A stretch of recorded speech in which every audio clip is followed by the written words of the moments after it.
English voice with the past perfect. When do we use the past simple and when do we use the past perfect when speaking about the past?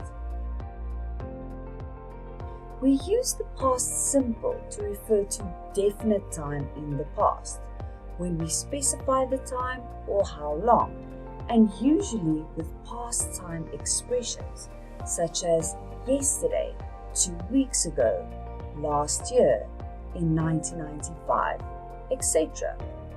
Let's look at some examples. We went to the cinema to watch the new film yesterday. Or, yesterday, we went to the cinema to watch the new film. Let's look at another example. I played football in the park last week. Or, last week, I played football in the park.